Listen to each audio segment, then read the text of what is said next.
Kebakaran masih terjadi di kawasan hutan lereng Gunung Arjuna. Polusi udara di kota Depok, Jawa Barat tertinggi pada hari ini, jauh melewati DKI Jakarta. Hujan deras yang mengguyur Trenggalek selama beberapa jam mengakibatkan banjir bandang. 90% karang bercabang dan 50% karang batu mengalami pemutihan. Puluhan rumah di Purwakarta, Jawa Barat rusak usai diterjang banjir, lumpur, dan material longsor.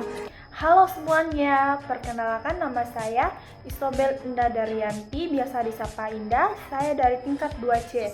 Nah, di sini saya akan menjelaskan materi tentang konsep dasar penanggulangan krisis kesehatan pada bencana. Mungkin teman-teman sudah pernah dengar atau sudah pernah belajar tentang apa sih itu bencana. Nah, bencana adalah peristiwa yang terjadi secara tiba-tiba dan tidak terduga yang mengakibatkan kerusakan, kerugian, dan penderitaan yang signifikan bagi manusia dan lingkungan. Jadi, ada 3 jenis bencana. Jadi yang pertama tuh ada bencana alam, bencana non-alam, dan bencana sosial. Di mana bencana alam ini peristiwa yang terjadi secara tiba-tiba atau tidak terduga yang disebabkan oleh faktor alam. Nah, contohnya itu ada gempa bumi, ada tsunami, banjir, kekeringan, tanah longsor, dan juga yang terakhir ada gunung meletus. Nah, sedangkan bencana non-alam itu disebabkan oleh faktor manusia atau faktor teknologi dan juga bisa terjadi karena faktor buatan manusia. Contohnya itu ada faktor epidemi atau faktor modernisasi dan juga terjadi akibat faktor wabah penyakit.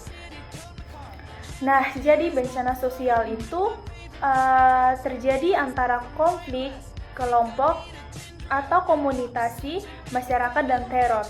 Nah, jadi dalam penanggulangan bencana ini terdapat 4, yaitu yang pertama mitigasi, kesiapsiagaan, tahap tanggap darurat, dan juga ada pemulihan. Oke, baik. Jadi sini kita akan masuk dalam penjelasan krisis kesehatan, di mana krisis kesehatan ini adalah situasi darurat yang mengancam kesehatan masyarakat secara luas yang menyebabkan gangguan sistem kesehatan dan membutuhkan respon cepat dan terkoordinasi.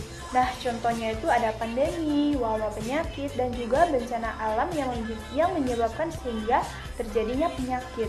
Nah, dalam penanggulangan krisis kesehatan ini terdapat 3 tahap. Yang pertama ada tahap prakrisis kesehatan, tahap tanggap darurat, dan yang terakhir ada tahap pasca krisis kesehatan.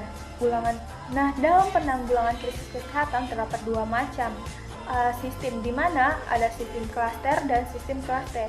Di mana sistem klaster ini merujuk pada pengelompokan wilayah atau populasi berdasarkan risiko dan kebutuhan kesehatan. Nah, dalam sistem klaster ini didukung oleh 3 tim, di mana yang pertama ada tim logistik, tim data dan informasi, dan juga tim promosi kesehatan. Nah, dalam sistem klaster ini merujuk pada pengelompokan kasus atau pasien berdasarkan tingkat keparahan dan juga membutuhkan perawatan. Nah, dalam sistem klaster ini terdapat beberapa subklaster. Yang pertama ada subklaster pelayanan gizi, subklaster korban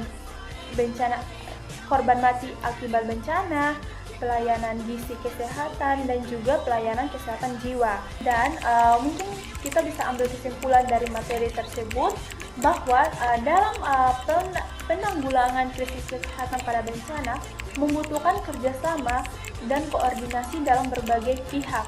Dengan menerapkan konsep dan prinsip yang tepat, kita juga dapat melindungi masyarakat dari dampak buruk krisis kesehatan dan membangun sistem kesehatan yang tangguh. Mungkin itu saja yang bisa saya sampaikan dari materi tersebut. Sekian dan terima kasih. Bye-bye, sampai jumpa di video selanjutnya.